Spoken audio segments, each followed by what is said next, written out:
The mind of God. At the heart of Hermes' teaching is one simple idea: God is a big mind. Everything which exists is a thought within the mind of God. This book is a thought in the mind of God. Your body is a thought in the mind of God. These ideas which are being discussed are thoughts in the mind of God. How can we understand this? Consider for a moment your own experience. Thoughts and feelings exist within your mind. You know the outer world around you because your senses give you information which you also then experience within your mind. When your mind is completely unconscious, you don't experience anything.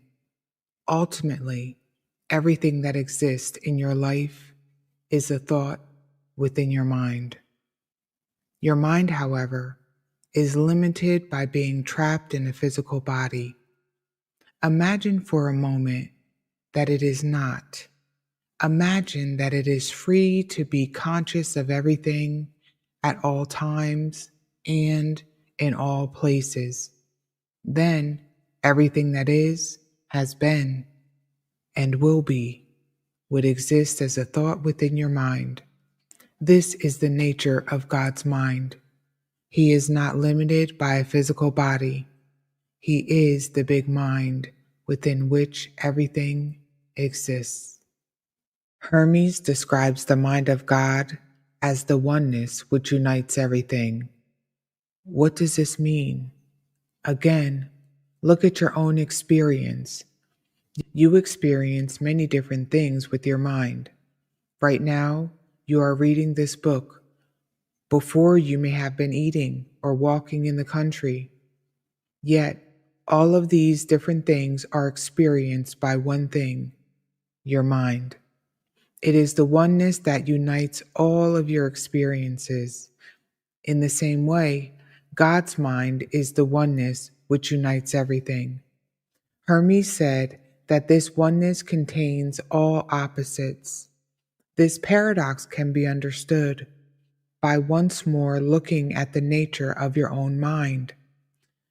Some things you experience are hot and others are cold. Some are bright and others dark. Some you call good and others bad. Nothing that you experience can be both cold and hot because they are opposites. Yet, both cold and hot are experienced within you. Your mind is the one thing which contains all opposites. Hermes teaches that the mind of a human being is made in the image of God's big mind. If we can free our mind from the limitations imposed by the physical body, we can experience the mind of God. We were created with a specific purpose of learning to do this. This is the spiritual goal of human life. To reach this destination, we must expand our awareness. We must use the power of our little mind to reach out to God's big mind. To help us do this, Hermes narrates a dramatic story of how God creates and maintains the cosmos. It is through appreciating the awesome beauty of the cosmos and understanding the fundamental laws by which it functions that we come to know the mind of God. It was this vision which fired the imagination of the great minds of history. It inspired the birth of science by encouraging them to explore the mind of God, by seeking to discover more of how the universe worked. Some great modern scientists still describe science as an attempt to understand the mind of God. The Hermetic philosophy places man at the very center of God's creation. Hermes declares that man is a marvel. With his mind, he may not only understand the universe, but even come to know God. He is not a mortal body, which will live and die. He is an immortal soul, which through the experience of a spiritual rebirth may become God. The Prophecies of Hermes. In this chapter, Hermes describes the nature of pure philosophy, but laments that in future generations it will become all but lost. The philosophy that Hermes teaches is not just a clever intellectual exercise. It is about focusing the mind in deep meditation on Atum, an ancient Egyptian name for God. Such pure philosophy is about rising above mere opinion to experience directly the mind of the universe. Using the God given gift of our own little minds, we can come to know the big mind that creates and maintains the cosmos in beautiful order. For Hermes, spiritual philosophy is not opposed to science, as it often is for us today. The students of spiritual philosophy studies science as a form of devotion to God. Through understanding the secrets of the natural world, he is overcome with a sense of awe and reverence for the Creator. He appreciates the perfect order of the universe as if he were listening to a grand symphony in which every melody had been exquisitely combined to compose one magnificent harmony. Hermes prophesies, however, that this spiritual philosophy will one day become lost and confused. Speaking from our distant past, he uncannily describes the predicament we find ourselves in today. Pure philosophy has been replaced by the teachings of clever intellectuals with no mystical understanding of life. People have ceased to see the universe as a source of wonder and no longer revere it as the work of God. Spirituality has come to be dismissed by science as primitive superstition. The profound wisdom of the ancient Egyptians is thought of as a dead religion and as little more than an archaeological curiosity. Hermes foretells that Egypt, once the home of spirituality, will become a desolate place deserted by the gods. Out of compassion for future generations, Hermes writes his wisdom in books and orders them to be hidden. Like a time capsule of truth, Hermes' vision waits for its chance to awaken future generations who are lost and bewildered by life. People such as ourselves. The Prophecies of Hermes. Pure philosophy is spiritual striving through constant contemplation to attain true knowledge of Atum, the one God. But speaking now in prophecy, I say that in times to come, no one will pursue philosophy with single-mindedness and purity of heart. Those with a grudging and ungenerous temperament will try and prevent men discovering the priceless gift of immortality. Philosophy will become confused, making it hard to comprehend. It will be corrupted by spurious speculation. It will be entangled with bewildered sciences like arithmetic, music, and geometry. The student of pure philosophy studies the sciences, not of fanciful theories, but a devotion to Atum, because they reveal a universe perfectly ordered by the power of number, because measuring the depths of the sea and forces of fire and magnitudes of physical things leads to a reverent awe at the Creator's skill and wisdom. Because the mysteries of music bear witness to the unsurpassing talent of the supreme artist who has beautifully harmonized all things into a single whole, suffused with sweet melodies. The simple love Atum is thought with singleness of heart, and to follow the goodness of his will, this is philosophy, unsullied by intrinsic cravings for pointless opinions. But I foresee that, in time to come, clever intellectuals will mislead the minds of men, turning them away from pure philosophy. It will be taught that our sacred devotion was ineffectual, and that a heart full of piety and auspicious service, with which an Egyptian honors Atum, was a waste without reward. Egypt is an image of the heavens, and the whole cosmos dwells here, in this its sanctuary. But the gods will desert the earth and return to heaven, abandoning this land that was once the home of spirituality. Egypt will be forsaken and desolate, bereft on the presence of the gods. It will be overturned by foreigners who will neglect the sacred ways. This holy land of temples and shrines will be filled with corpses and funerals. The sacred Nile will be swollen with blood, and her water will rise, utterly fouled with gore. Does this make you weep? There is worse to follow. This land that was spiritual teacher to all humankind, which loved the gods with such devotion that they designed to sojourn here on earth. This land will exceed all others in cruelty. Chapter 2: The Initiation of Hermes. In this chapter, Hermes describes a mystical vision of the creation of the cosmos, upon which all his later teachings are based. Hermes derives his wisdom from a dramatic mystical revelation. While his mind is alert, yet still and empty, he hears God speaking to him. Hermes asks to be shown the true nature of reality, and suddenly everything begins to change for him. In a mysterious vision, he witnesses the creation of the world.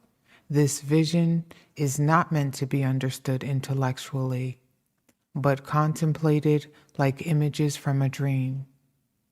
However, we can explore a little of its deeper meaning. Hermes' first experience is of an all-embracing divine light, which as he watches casts a shadow, like dark restless water. Later, he is told that this light is the mind of God, and the dark waters are the unlimited potential out of which God will fashion the universe. This is a mystical vision of the first act of creation, remarkably similar to the modern scientific theory of the Big Bang.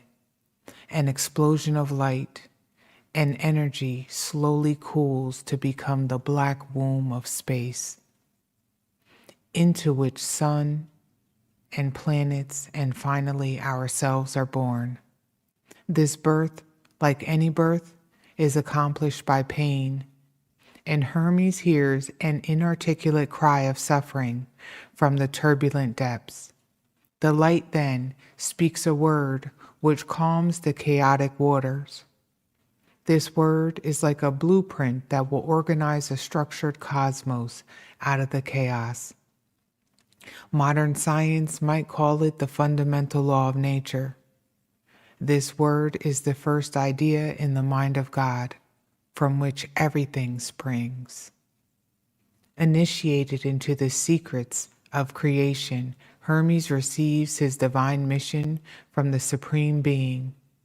Only this knowledge, he is told, can save those who live in darkness. Only this knowledge, he is told, can save those who live in darkness. Hermes must become a spiritual guide to all mankind. The Initiation of Hermes. My senses were suspended in mystical sleep, not a weary, full-fed drowsiness, but an alert and conscious emptiness. Released from my body, I flew with my thoughts, and while I soared, it seemed to me a vast and boundless being called my name. Hermes, What are you looking for? Who are you? I asked. I am the way, guide, the supreme mind, the thoughts of Atum, the one God. I am with you, always and everywhere. I know your desires. Make your questions conscious, and they will be answered. Show me the true nature of reality. Bless me with knowledge of Atum, I begged. Suddenly everything changed before me.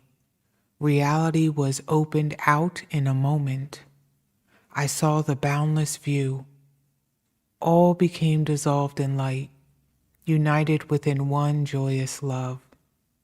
Yet the light cast a shadow, grim and terrible, which passed downwards, becoming like restless waters, chaotically tossing forth fumes like smoke. And I heard an unspeakable lament, an inarticulate cry of separation. The light then uttered a word, which calmed the chaotic waters. My guide asked, "Do you understand the secrets of this vision? I am that light, the mind of God, which exists before the chaotic, dark waters of potentiality.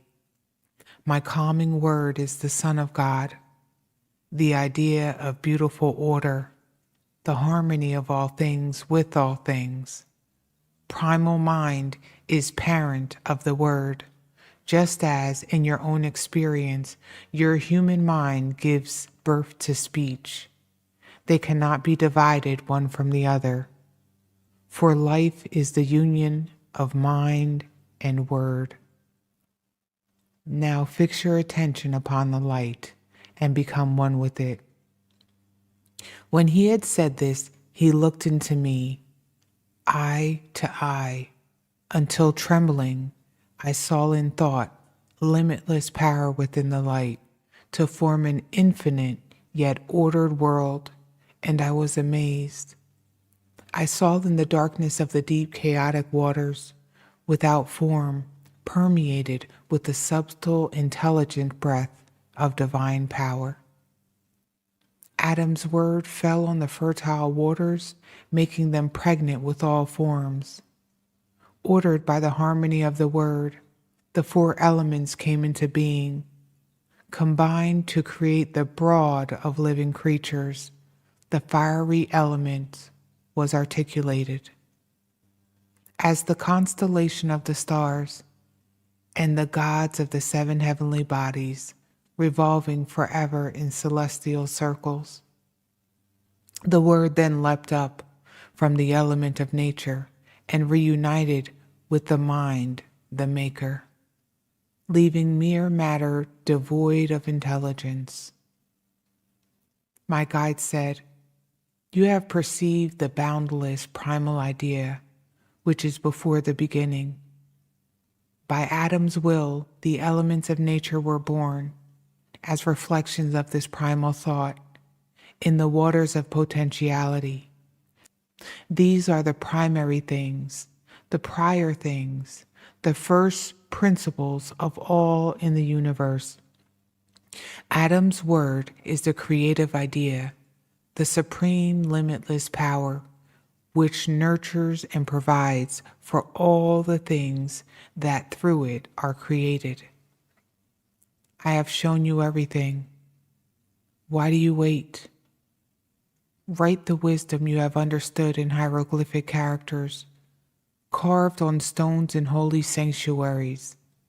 Make yourself a spiritual guide to those worthy of the gift of knowledge, so that through you, Atum may save humankind." I was overwhelmed with gratitude to the All-Father, who had graced me with the supreme vision. In awe and reverence I prayed, "Please never let me fall away from this knowledge of your being, so that I may enlighten those who are in darkness." Then, with his power in me, I began to speak. The aloof laughed at my words, but others knelt at my feet. I told them to stand and receive the seeds of wisdom, which I will sow in you with these teachings. So listen, men of clay. If you do not pay keen attention, my words will fly past you and wing their way back to the source from whence they came. Chapter 3, The Being of Atum. In this chapter, Hermes attempts to describe God, Atum. Although God cannot be defined with words, Hermes gives some clues for us to contemplate. God is oneness. Everything is a part of one supreme being. Like the number 1, which is the source of all subsequent numbers, God is the source of all. Yet, just as when the number 1 is divided or multiplied by itself, it remains one, so God constantly remains the oneness. Because he unites everything, his nature is paradoxical. He is the creator who creates himself. He is always hidden from us, yet he is also the world around us. He has no particular name, because all names refer to him. He is the supreme mind. He is everywhere and always. The human mind is an image of the supreme mind. Through the power of imagination, it can roam the universe and be, like God, in all times and all places. Hermes tells us that if we truly understand the extraordinary power of the human mind, we would then know the nature of God. Everything exists as an idea within the mind of God. He creates all things in the same way that our own mind creates thoughts. Just as the nature of mind is to think, so the nature of God is to create. This is not something he did at the beginning of time. He is doing it continuously. God is constantly creating creation and will never stop. God is both the material object around us and the immaterial thoughts in our mind. The world we see and sense is an illusion, however, compared to the great idea, which only exists in the mind. Above all are the ideas of goodness and beauty. These qualities belong to God alone. They can at best be found imperfectly in the material world, but exist in all their perfection in the immaterial world of the mind. They are so perfect that God is in love with them. God is in love with himself. The being of Atum. Give me your whole awareness and consecrate your thoughts, for knowledge of Atum's being requires deep insight, which comes only as a gift of grace. It is like a plunging torrent of water, whose swiftness outstrips any man who strives to follow it, leaving behind not only the hearer, but even the teacher himself. To conceive of Atum is difficult. To define him is impossible. The imperfect and impermanent cannot easily apprehend the eternally perfect. Atum is whole and constant. In himself he is motionless, yet he is self-moving. He is immaculate, incorruptible, and everlasting. He is the supreme absolute reality. He is filled with ideas which are imperceptible to the senses, and with all-embracing knowledge. Atum is primal mind. He is too great to be called by the name Atum. He is hidden, yet obviously everywhere. His being is known through thought alone, yet we see his form before our eyes. He is bodiless, yet embodied in everything. There is nothing which he is not. He has no name, because all names are his name. He is the unity in all things, so we must know him by all names and call everything Atum. He is the root and the source of all. Everything has a source except this source itself, which springs from nothing. Atum is complete like the number one, which remains itself, whether multiplied or divided, and yet generates all numbers. Atum is the whole which contains everything. He is one, not two. He is all, not many. And all is not many separate things, but the oneness that subsumes the parts. The all and the one are identical. You think that things are many when you view them as separate. But when you see they all hang on the one and flow from the one, you will realize they are united, linked together and connected by a chain of being, from the highest to the lowest, all subject to the will of Atum. The cosmos is one as the sun is one. The moon is one as the Father is one. Do you think there are many gods? That's absurd. God is one. Atum alone is the creator of all that is immortal and all that is mutable. If that seems incredible, just consider yourself. You see, speak, hear, touch, taste, walk, think, and breathe. It is not a different you who does these various things, but one being who does them all. To consider how Atum makes all things, consider a farmer sowing seeds, here wheat, there barley, now planting a vine, and then an apple tree. Just as the same man plants all these seeds, so Atum sows immortality in heaven and change on earth. Throughout the cosmos, he disseminates life and movement, the two great elements that comprise Atum and his creation are so everything that is. Atum is called Father because he begets all things, and from his example, the wise hold begetting children the most sacred pursuit of human life. Atum works with nature within the law of necessity, causing extinction and renewal, constantly creating creation to display his wisdom. Yet, the things that the eye can see are mere phantoms and delusions. Only those things invisible to the eye are real. Above all are the ideas of beauty and goodness. Just as the eye cannot see the being of Atum, so it cannot see these great ideas. These are attributes of Atum alone and are inseparable from him.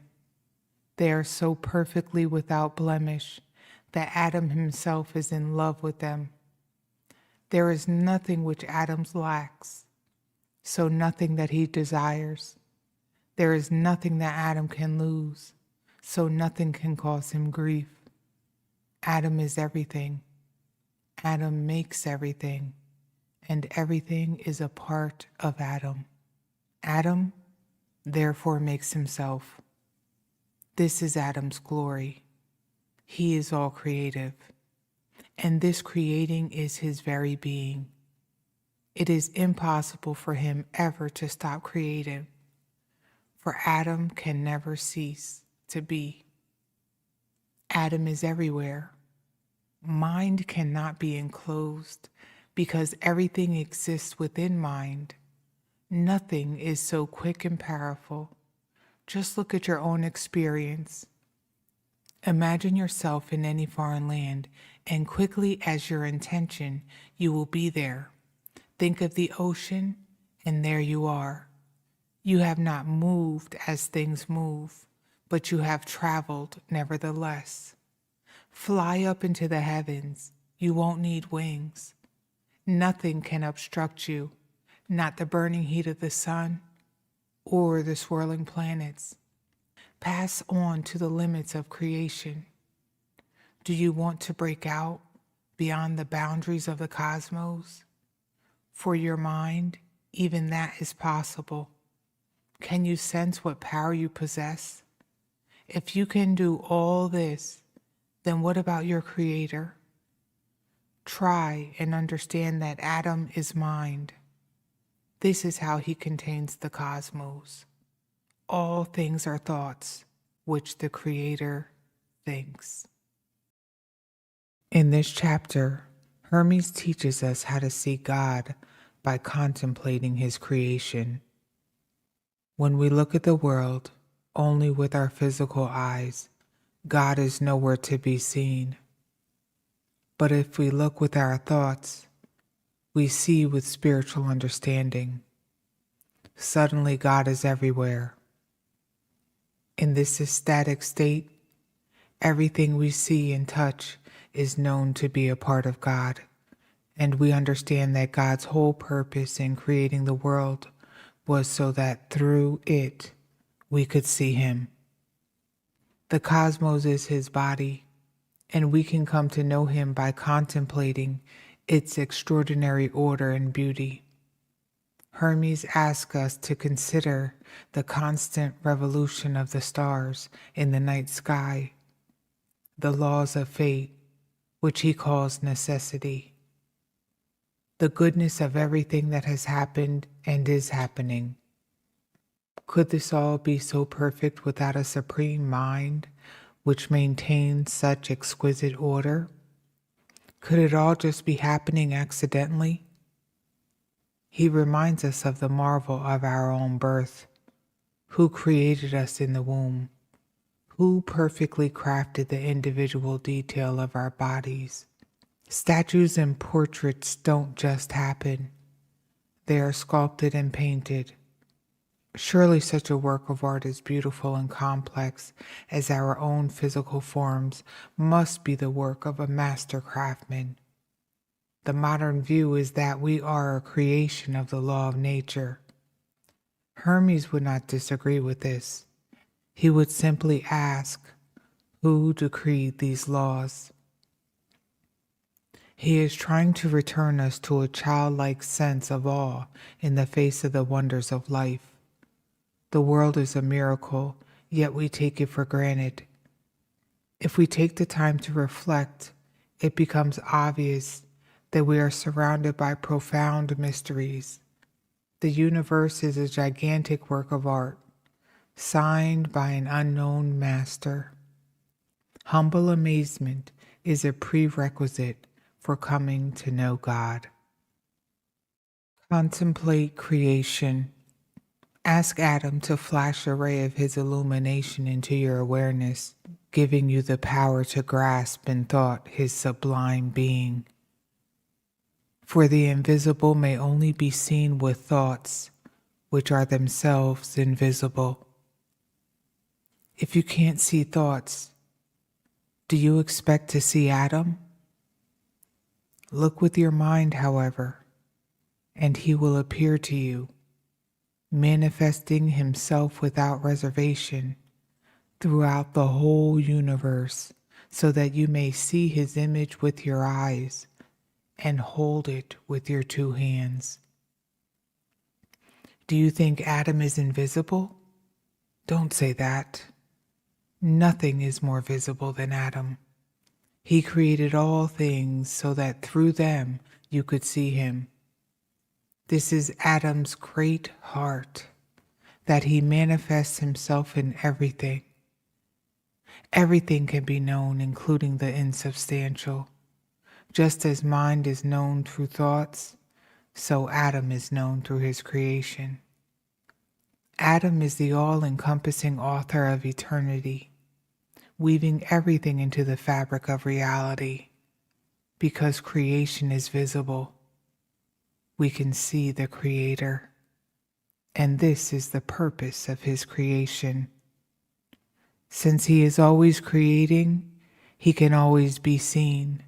So we should think and marvel and realize that we are blessed with knowledge of the Father. To know Atum's being, contemplate him in thought. To see him with your eyes, look at the exquisite order of the cosmos, the necessity which governs everything you perceive, the goodness of all that has been and that is to come to be. Look at matter filled with life and see Atum pulsating with all he contains. Contemplate the cosmos as his ancient body, which is ever prime and new. See the planets circling in eternal time. See the spiritual fire of the heavens turn to light by the sun and shed as goodness upon the earth. See the ever-changing moon which governs birth, growth, and decay. See the constellations of the Bear which never rises or sets, but stays ever a fixed point, an axle around which the circle of the Zodiac revolves. See the comets which are called prophets' stars, for when some future fate awaits the world, they emerge for a few days from their invisible home below the circle of the sun. Who is it that maintains such exquisite order? The sun is the greatest god in the heavens, a king to whom all the others pay homage. Yet this mighty god humbly submits to have smaller stars circle above him. Who is it that he obeys with awe? Each star travels its appointed range of space. Why don't all the stars run the same course? Who is it who has assigned to each its place? The Bear revolves around herself and carries around with her the whole cosmos. Who is it that appointed her this task? Who is it that fixed the earth and confined the sea within its shores? Someone must be the maker and master of all this. It can't just happen. All order must be created. It is only that which is out of measure which is accidental. Yet even disorder is subject to the master, who has yet to impose order upon it. If only it were possible to grow wings and soar into the air, poised between heaven and earth, you would see the solid ground, the flowing river, the wandering air, the penetrating fire, the circling stars, the encompassing heavens. What joy to see all this, borne along by the one impulse to perceive the unmoved mover, moving in all the moves. He who is hidden manifests through all of his works. Consider for a moment how you were created in the womb. Think of that skillful workmanship and look for the craftsman who made such a beautiful godlike image. Who traced the circle of your eyes? Who pierced your nostril and ears and mouth? Who stretched your insides and tied them fast?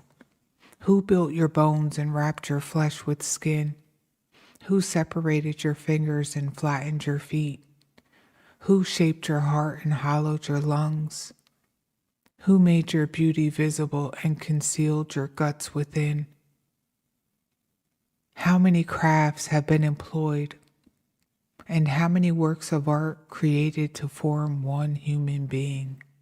Statues or portraits don't just happen without a sculptor or painter.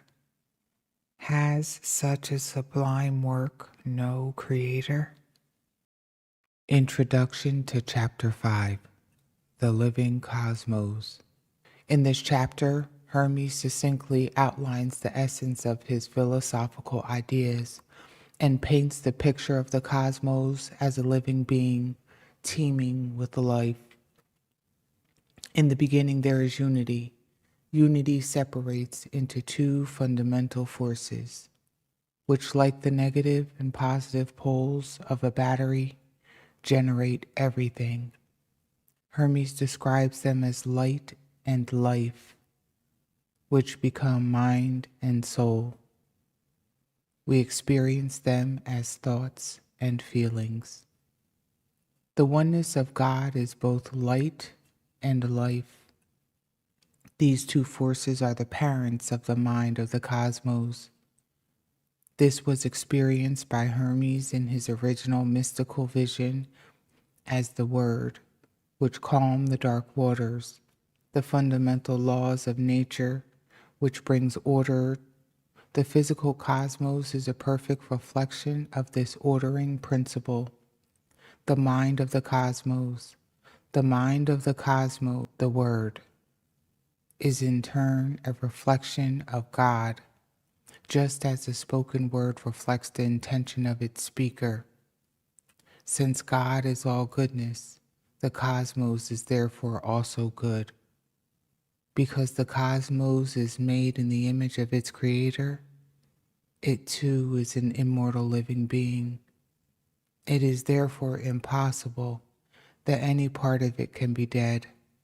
At its conception, it was filled with energy, which, as modern scientists have now proved, can neither be created or destroyed. Unlike the myriad forms that it passes through, energy itself is immortal. God is the source of this energy, which, through the laws of nature, creates life.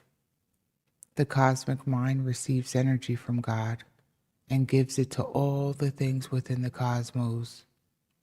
Through this process, the cosmos is completely saturated with soul, the life force. Everything in it is alive. Nothing is dead. Not even so-called inanimate things. The cosmos is a great living being, which in turn gives life to all the lesser beings it contains.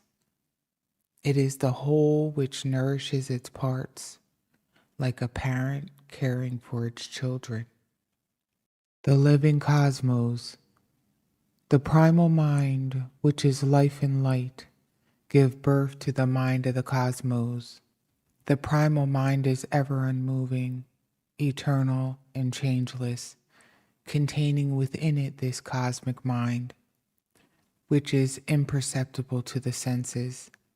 The cosmos which senses perceives is a copy and image of this eternal cosmic mind, like a reflection in a mirror. First of all, and without beginning, is Atum. Second is the cosmos, made in his likeness. As the cosmos is a second God, it is also an immortal being.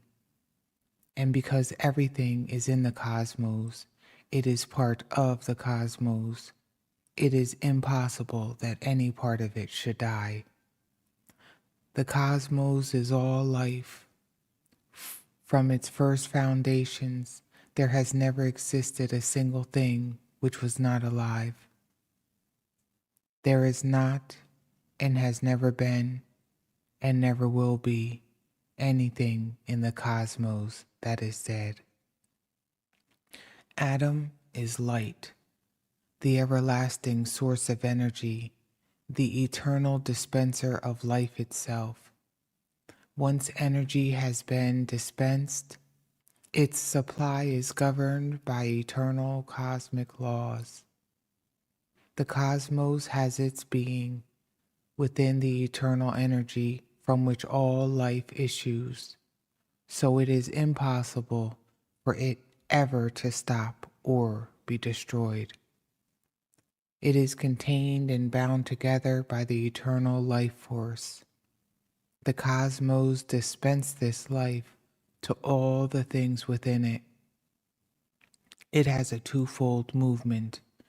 Energy is infused into the cosmos from eternity, and it in turn infuses life into all things within it. The mind and soul are manifestations of light and life. Everything moves by the power of soul. The body of the cosmos, within which all bodies are contained, is completely saturated with soul. Soul is eternally illuminated by mind. Mind is totally permeated by Atum. Soul fills and encompasses the whole body of the cosmos. It gives life to the great and perfect living creatures, which is the cosmos, which in turn gives life to all the lesser living creatures it contains. The cosmos is the whole, which generates and nourishes the parts. Like a parent caring for its children, it receives its supply of goodness from Atum, and it is this goodness which is the true power of creation. The cosmos is the image of Atum, and since Atum is all goodness, the cosmos is all good. The Circle of Time, Chapter 6, Introduction. In this chapter, Hermes explores the nature of time and change. Everything in the cosmos is constantly changing. Things are born, pass away, and come into existence again, like old plants dying each winter to return as new shoots each spring. All these changes, however, are governed by unchanging natural laws. In this way, therefore, it could also be said that the cosmos is essentially changeless. Time regulates the natural process of changing in the cosmos. It is measured by the reoccurring cycle of the stars and the sun, which revolve in fixed and permanent orbits. Unlike our modern picture of time as a straight line from the past to the future, Hermes sees time as a circle. We too actually measure time in circles. A day is a circle of time which begins again when the sun rises each morning. The year is a circle of time measured by the Earth's orbit around the sun. Vaster circles of time are expressed by the movements of the constellation of the stars. All of these cycles eventually bring things back to where they started. It is impossible to say where that is. However, for a circle has no starting point, you cannot say where it begins and where it ends. Hermes ultimately points to a deeper understanding of time. The past has gone and does not exist. The future has yet to happen and does not exist. The present moment passes away so quickly that it has no permanence. Before we have even said now, the moment has gone. We could never catch the present, so in what way could it be said to exist? This mystical insight into the illusory nature of time is a way to glimpse the oneness of God, who exists beyond time. For God, there is no past, present, and future, only eternity. Freeing ourselves from the illusion of time is yet another way we can experience God. The circle of time. In a sense, the cosmos is changeless because its motions are determined by unalterable laws, which cause it to revolve eternally without beginning and end. Its parts manifest, disappear, and are created anew, again and again, in the undulating pulse of time. Through the process of time, life within the cosmos is regulated and maintained. Time renews all things in the cosmos by the circling process of change, measured by the heavenly bodies returning to their former positions as they revolve around the heavens. The present issues from the past and the future from the present. Everything is made one by this continuity. Time is like a circle, where all the points are so linked that they cannot say where it begins or ends. For all points both precede and follow one another forever. Yet, there is an even deeper understanding. The past has departed and no longer is. The future has not yet arrived and is yet to be. Even the present does not last. So how can it be said to exist when it doesn't stay still for a moment? Chapter 7, Introduction, The Gods. In this chapter, Hermes discusses the many powers through which God administers creation.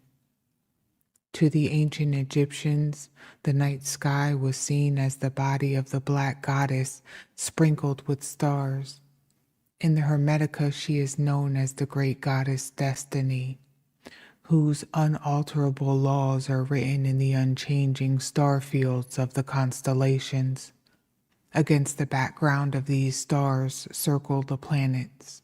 Ruled by the great goddess, they administer her fate to all things upon the earth. Although the constellation of the stars contain the destiny of everything, the 5 visible planets and the sun and the moon are the forces which administer this destiny. Hermes therefore calls these powers gods. Destiny, working through the planetary god, governs all of creation. They pour an uninterrupted stream of life force into all forms of matter, making them change from one state to another in a process we call living and dying. The gods are ruled by the goddess Destiny, who makes sure that all they do accords with God's will. The god Ra is the sun, which sends down energy to the earth, while God is the hidden light, which cannot be seen with the physical eye, yet it is pure energy. Ra is the visible light placed at the center of our solar system.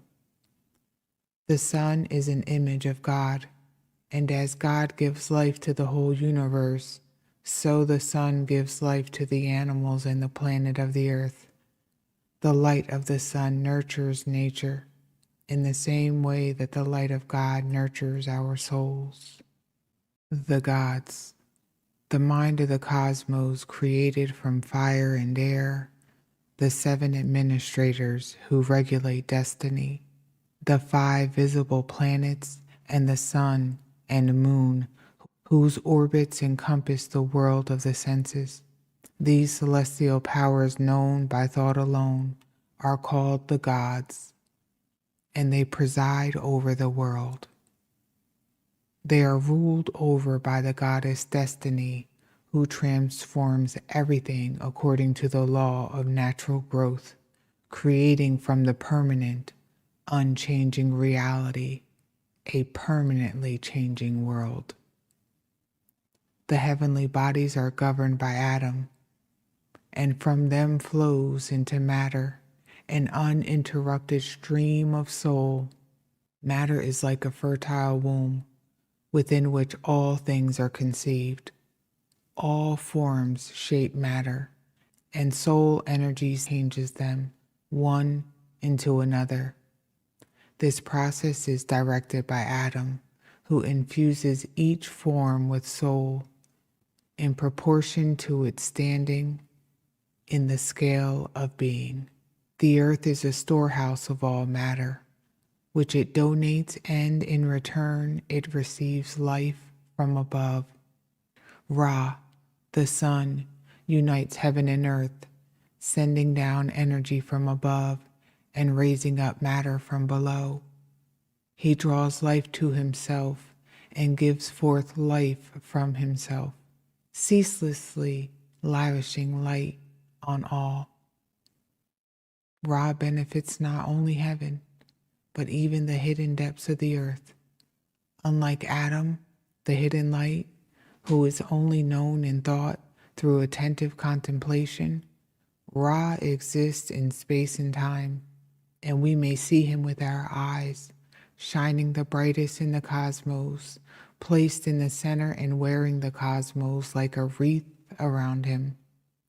He lights up above and below. He lets the cosmos go on its way, but never lets it wander. For like a skillful chariot driver, Ra has tied the cosmos to him, preventing its rushing off in disorder. And his controlling reins are rays of light. The sun is an image of the Creator, who is higher than the heavens. Just as that supreme Creator gave life to the whole universe, Ra gives life to the animals and plants. His material body is the source of visible light, and if there be such a thing as a substance not perceptible to the senses, the light of the sun must contain that substance. Yet, what it is or how it flows, only Atum knows. The sun continuously pours forth light and life. Ra nurtures all vegetation, gathering the first fruits, produced by the power of his rays, as if in his mighty hands, bringing out sweet perfumes from the plants. In the same way, our souls, like heavenly flowers, are nurtured by the light of Atum's wisdom, and in return, we should use in his service all that grows within us. Chapter 8, The Hierarchy of Creation. In this chapter, Hermes summarizes his teachings on the way in which God creates and maintains the cosmos and all it contains. God creates an ordering principle, the mind of the cosmos. This ordering principle continually organizes chaotic matter into a beautifully ordered physical cosmos. This is one of the principles by which the cosmos is ordered. The existence of time means that everything within the cosmos is constantly changing, but in a measured way. God is the goodness that creates life. The mind of the cosmos is the fundamental law of nature, the permanent and unchanging principles which governs life. The physical cosmos is the beautiful order of nature within which life exists.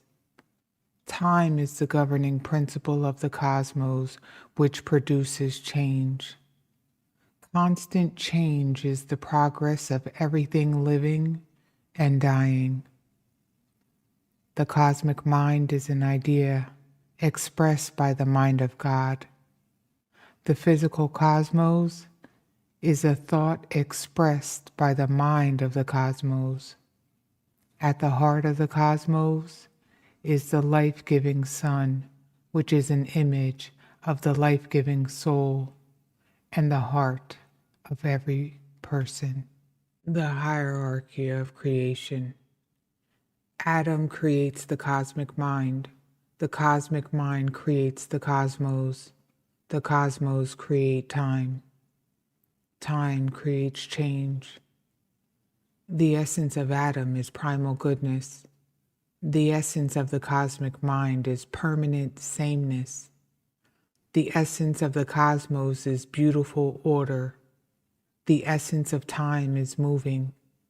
The essence of change is life. Atum works through mind and soul. The cosmic mind works through immortality and duration. The cosmos works through turning and returning. Time works through increase and decrease. Change works through quality and quantity. The cosmic mind is in Atum. The cosmos is in eternity. Time is in the cosmos. Change is in time. The cosmic mind is permanently connected to Atum. The cosmos is made up of thoughts in the cosmic mind. The cosmic mind is an image of Atum. The cosmos is an image of the cosmic mind. The sun is an image of the cosmos. Man is an image of the sun. Chapter 9. The creation of humankind. Having discussed the principles by which God created the cosmos, in this chapter, Hermes describes the making of mankind. God created humankind because he wanted there to be a creature capable of appreciating the great beauty of the cosmos.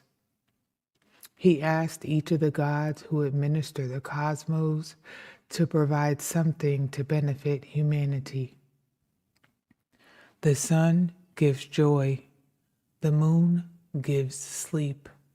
Saturn offers the limits of necessity and the balancing force of justice. Jupiter gives peace, and Mars gives struggle. Venus offers love, and Mercury wisdom.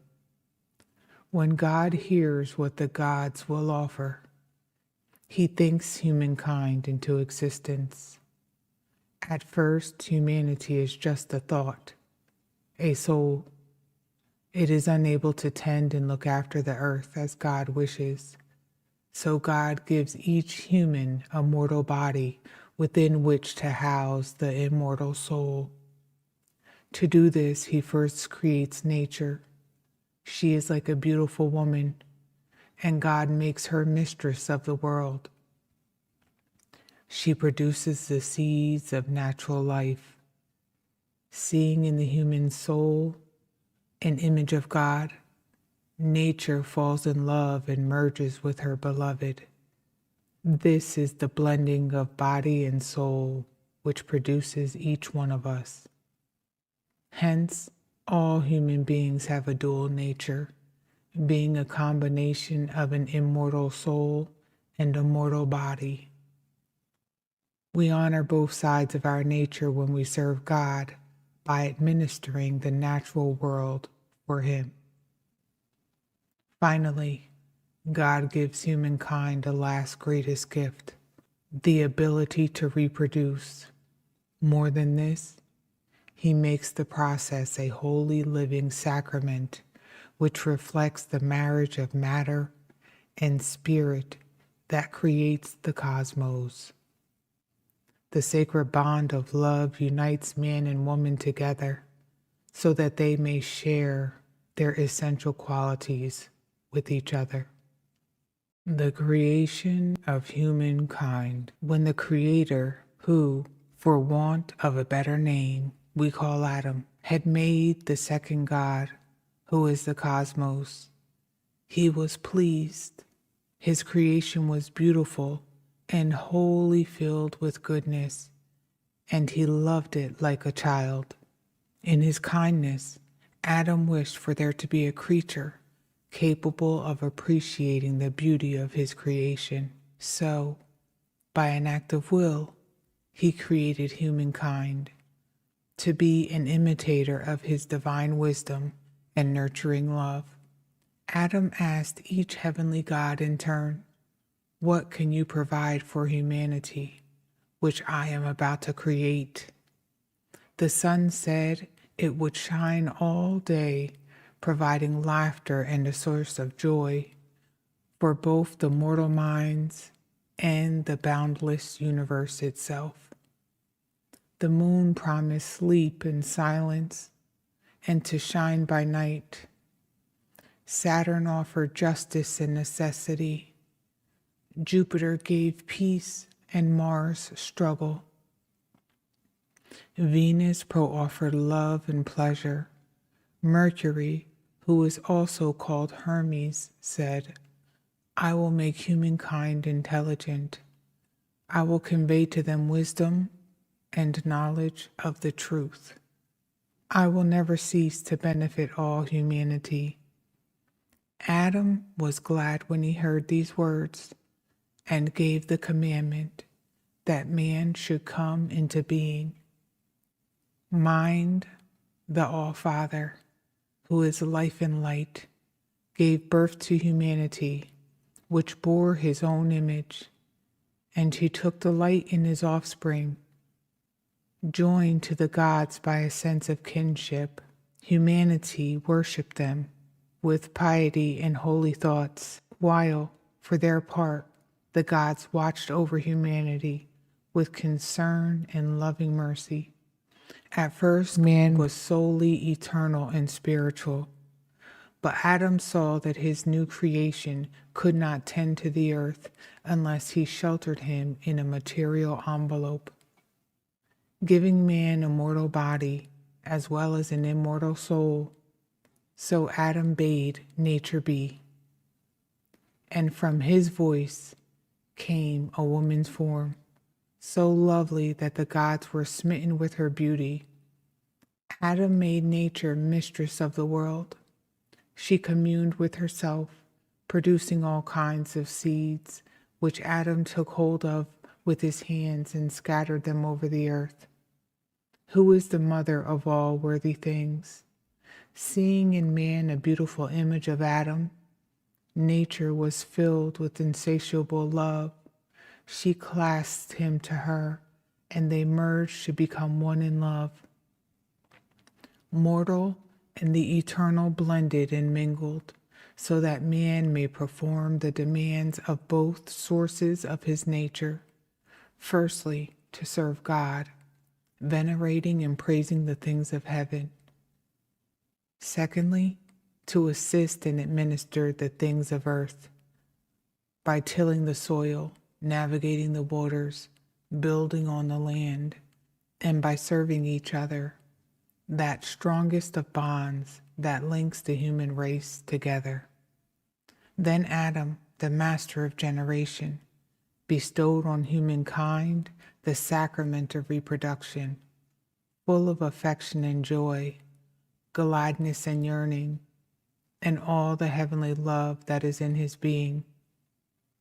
I would have to explain the nature of this compelling sacred bond that binds a man and woman together, were it not to each one of us. If we explore our innermost feelings, can experience it for ourselves.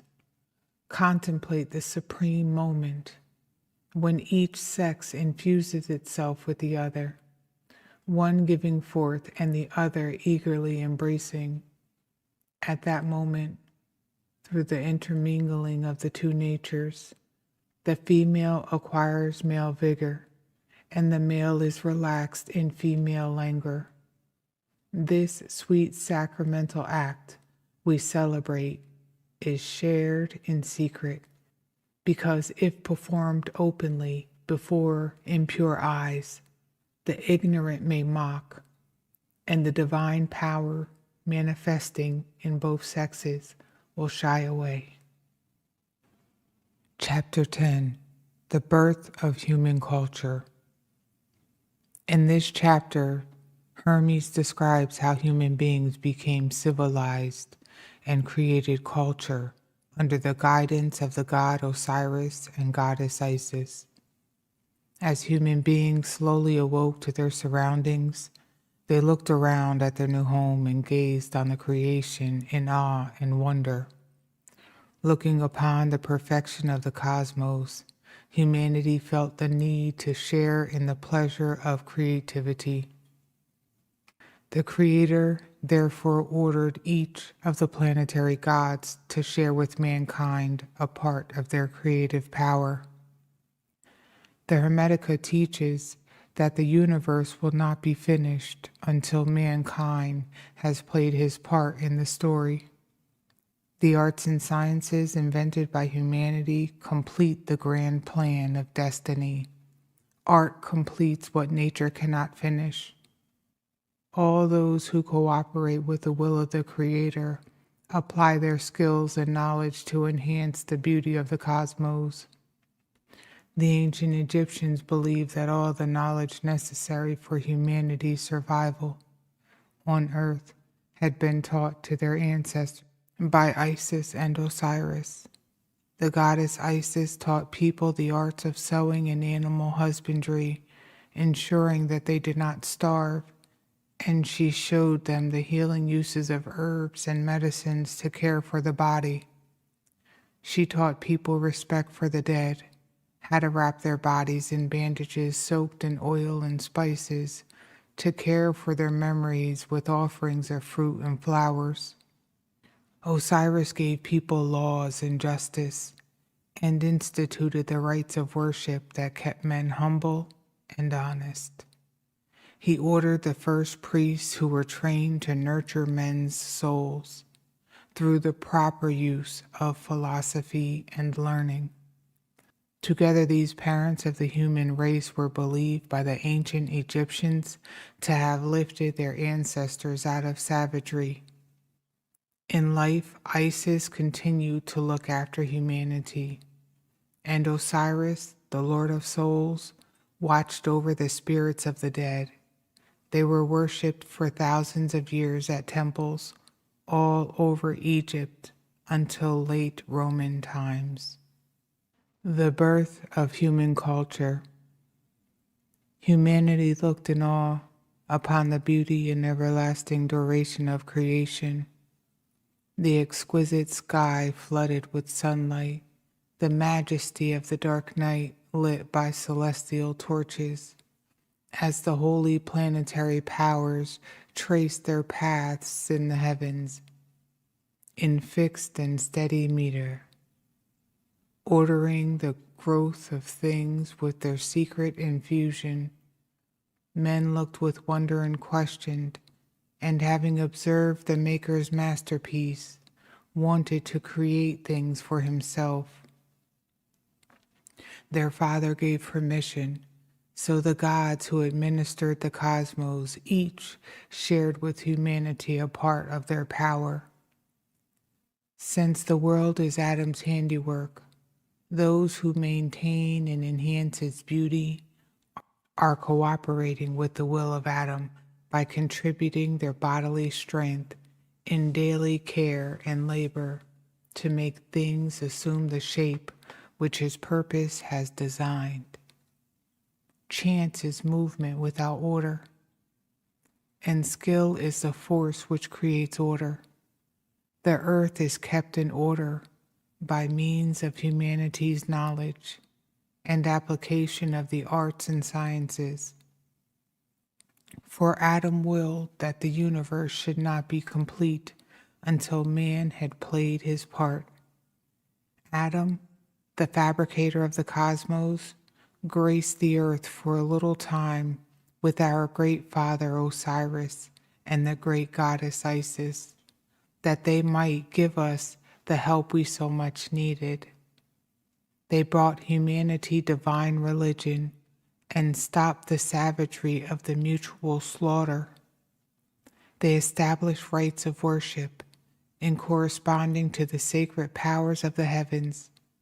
They consecrated temples and instituted sacrificial offerings to the gods that were their ancestors. They gave the gifts of food and shelter. They taught men to swathe the decaying corpse of the dead. They learned Atum's secret laws. They became lawgivers to humankind. They introduced the mighty god of oaths as founder of pledges and good faith, and so filled the world with justice. They devised the initiation and training of the prophet priests, so that through philosophy they might nurture men's souls and cure sickness of the body with the healing arts. Chapter 11. Man is a marvel. In this chapter, Hermes discusses the nature of mankind and its special relationship with God. God, the cosmos, and man are the three great beings. The cosmos is an image of God, and man is an image of the cosmos. Each is made up of many parts, yet each is greater than the sum of these parts. Man was created to be a vehicle through which God could continue to bring order and beauty to the cosmos. All beings have soul, the life force within them. but only human beings possess the power of mind with which we can contemplate the cosmos and come to know God. Human beings are the meeting place of spirit and matter. We have, therefore, a dual nature. We are mind enclosed by a physical body. The human mind is an image of God's mind. It is immortal, eternal, divine, and free. The human body, on the other hand, is mortal and controlled by the laws of destiny, which are governed by the stars. Hermes dares to suggest that this unique dual nature even places human beings above the gods. The gods, the heavenly bodies, are confined within their permanent orbits in the heavens and will never move beyond them. A human being, however, may both be on earth and through the power of his mind ascend to the heavens. In the 20th century, we have used this power to journey literally to the stars and reach back through telescopes to see the origin of the universe. Being both spiritual and matter, man is an intermediary between these two great principles. He is greater than beings who are merely mortal and above those who are purely immortal. He shares in the creative power of God. He even, with his mind, creates gods in his own human image. Hermes concludes that man is a marvel, worthy of wonder and reverence, a sediment that fueled the humanism of the Renaissance. The purpose of human life is to rise above our merely human nature and awaken to our divine nature. Human beings have the unique potential to know God. God's greatest wish is that we fulfill this potential. Man is a marvel. Atum is first, the cosmos is second, and man is third. Atum is one, the cosmos is one, and so is man. For like the cosmos, he is a whole made up of diverse parts. The Maker made man to govern with him, and if man accepts this function fully, he becomes a vehicle of order in the cosmos. Man may know himself, and so know the cosmos, by being aware that he is an image of Atum and of the cosmos. He differs from other living things in that he possesses mind. Through mind, he may commune with the cosmos, which is the second God, and by thought, he may come to knowledge of Atum, the one God. The human body encloses pure mind, as if within a walled garden, which shelters and secludes it, so that it may live in peace. Man has this twofold nature. In his body he is mortal, and in his intelligence he is immortal.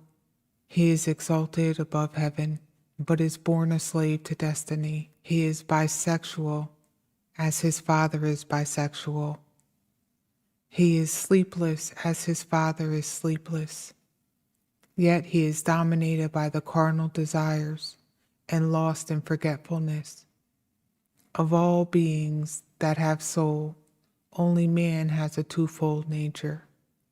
One part, called the image of Atum, is a single, undivided, spiritual, and eternal. The other part is made of the four material elements. One comes from the primal mind. It has the power of the Creator and is able to know Atum. The other is put in man by the revolution of the heavens. Man is the most divine of all beings, for amongst all living things, Atum associates with him only, speaking to him in dreams at night, foretelling the future for him. In the flight of the birds, the boughs of the beast, the whispering oak, all other living things inhabit only one part of the cosmos. Fish in water, animals on the earth, birds in the air. Man penetrates all these elements with his senses of sight, He even grasped the heavens. To speak without fear, human beings are above the gods of heaven, or at least their equal. For the gods will never pass their celestial boundaries and descend to earth, but a man may ascend to heaven, and what is more, he may do so without leaving the earth. So vast an expanse can his power encompass. By Adam's will, humankind is compacted. Of both divinity and mortality, he is more than mere mortal and greater than the purely immortal. Man is a marvel, due honor and reverence. He takes on the attributes of the gods as if he were one of their number. He is familiar with the gods because he knows he springs from the same source.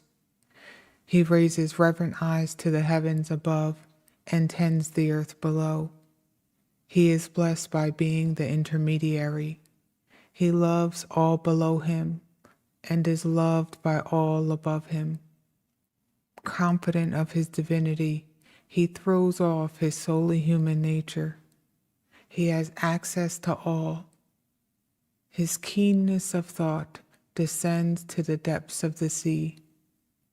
Heaven is not too high for the reach of his wisdom. His quick wit permeates the elements. Air cannot blind his mental vision with its thick fog. Dense earth cannot impede him. Deep waters cannot blur his gaze. Man is all things. Man is everywhere. Man not only receives the light of the divine life, but gives it as well. He not only ascends to God, but even creates gods. Just as Adam has willed that the inner man be created in his likeness, so we on earth create the gods in our human image.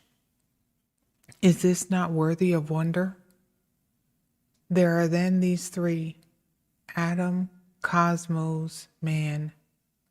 The cosmos is contained by Atum. Man is contained by the cosmos. The cosmos is the son of Atum. Man is the son of the cosmos, and the grandson, so to speak, of Atum. Atum does not ignore man, but acknowledges him fully, as he wishes to be fully acknowledged by man. For this alone is man's purpose and salvation: the ascent to heaven and the knowledge of Atum. Chapter 12, The Zodiac and Destiny. In this chapter, Hermes explains the power of the zodiac that controls the fate of men and the possibility of becoming free from its limiting constraints. God created humans to appreciate the awesome wonder of his universe, to be themselves a beautiful embellishment of the cosmos, and to share in God's creative powers and participate in the works of creation. The heavenly gods, the planets, who have already bestowed on man some of their own power, now urge the Creator to be cautious. They fear that man will use his inquisitive mind for destructive as well as constructive purposes. Man's powers, they complain, are too great and unlimited, and therefore dangerous to himself and the order of the cosmos. God responds to their concerns by creating the zodiac. This celestial mechanism will control the fate of men and be ruled over by the goddess Destiny. She sows the seeds of a person's fate, which grows and develops under the constraints of necessity, the limits and demands of physical nature, to shape every human life. It is a man's lot to live the life prescribed for him by his fate. Very few human beings are capable of escaping from the determining influences of the zodiac. Man's earthly life is controlled by the power of destiny through the physical limitations of the mortal human body. However, If a man's mind is illuminated by the light of God, he becomes free from these celestial influences, for even the gods are powerless before God. Hermes teaches that it is our duty not simply to acquiesce in our fate, but rather, through intense contemplation of God, to rise above our merely mortal nature and awaken our immortal souls. The Zodiac and Destiny. When the Creator had created this beautifully ordered universe, he wanted to order the world also. He sent down man, a mortal creature, made in the image of an immortal being, to be an embellishment of the divine body of the cosmos. It is man's function to complete the work of Atum. He was made to view the universe with awe and wonder, and to come to know its maker. At first, the heavenly gods complained, saying, "You are being rash in creating humanity." They see with inquisitive eyes and hear what they have no right to hear. They reach out with audacious hands. They will dig up the roots of plants and investigate the properties of stones. They will dissect the lower animal and one another also. They will seek to discover how it is that they are alive and what is hidden within. They will cut down the woods of their native land and sail across the sea to see what lies there. They will dig mines and search the uttermost depths of the earth. All this might be bearable, but they will do much more. They will press on to explore the world above, seeking by observation to discover the laws that govern the movement of the heavens. Atum replied, "I will build the Zodiac, a secret mechanism in the stars linked to the unerring and inevitable fate. The lives of men, from birth to final destruction, shall be controlled by the hidden workings of this mechanism." And when the mechanism began to work, the keen-eyed goddess Destiny supervised and checked its movements. Through this mechanism, destiny and necessity are cemented together. Destiny sows the seed, necessity compels the results. In the wake of destiny and necessity comes order, the interweaving of events in time. Atum implants each human soul in flesh by means of the gods who circle in heaven. It is man's lot to live his life according to the fate determined for him by the circling celestial powers, and then to pass away and be resolved into the elements. There are some whose name will live on through the memories of their mighty handiwork, but the names of the many will fade into darkness. Few can escape their fate or guard against the terrible influence of the zodiac, for the stars are instruments of destiny, which bring all things to pass in the world of men. If, however, the rational part of a man's soul is illuminated by a single ray of Atum's light, the workings of these gods is as nothing. All gods are powerless before the supreme light, but such men are few. Most are led and driven by the gods which govern earthly life, using our bodies as the instruments of destiny. To my way of thinking, however, it is our destiny not simply to acquiesce in our human state, but through intense contemplation of divine things, to detach ourselves from our merely mortal nature. Chapter 13, The Universal and the Particular. In this chapter, Hermes clarifies how the zodiac makes each individual member of the human species unique. Everything has a form. A table, for example, is a horizontal surface supported by legs. This is the universal form which all tables share. Every individual table shares the universal form of all tables, but it also has a unique particular form for which we know it to be this table and not that table. One table is large and made of oak, another table is small and made of plastic. Both are unique, and yet both are still tables. If anything deviates too far from this universal form, we would no longer call it a table. If a table were to be smashed into pieces, for example, it would change form and we would now call it something else. Firewood, perhaps. Everything is a particular version of the universal form. Every animal, for example, is both unique and a member of a particular species. All human beings share the quality of being human, but each individual has unique characteristics by which we may tell them apart from other members of our species. Each one of us is a particular version of the universal form, human being. This quality of humanness is unchanging and permanent. We are very different from our ancestors, but we are no more human. The particular forms are always changing. In a single human life, we change from being a baby to become an adult and finally an elder. We never remain the same, yet birth, mortality, and death are all contained within the universal form of a human life. Hermes compares the constant universal form to the fixed constellations of the stars.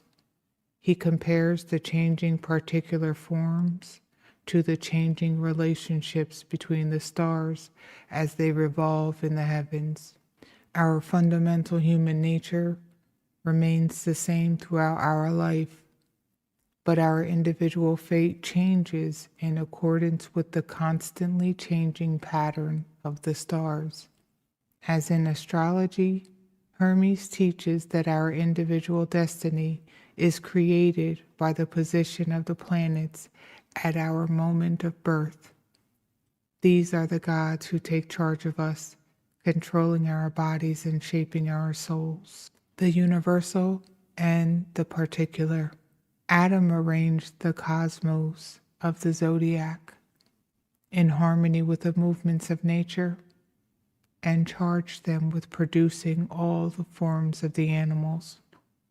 When these gods had used their different powers, they emerged four-footed beasts, creeping things, fish and winged birds, grass and flowering herbs, all according to their different natures, and each containing the seed of the continents of their species.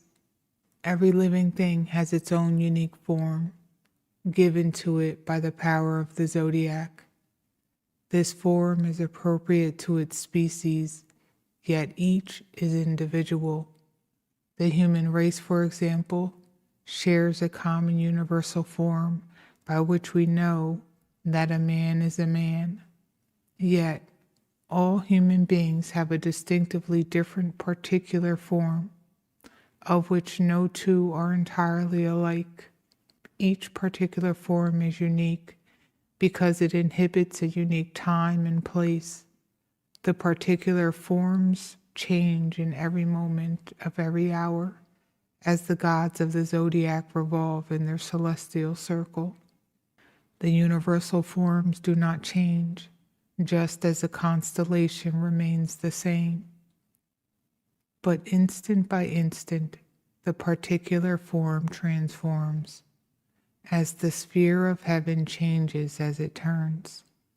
The sky is wet then dry, cold then hot, bright then dark.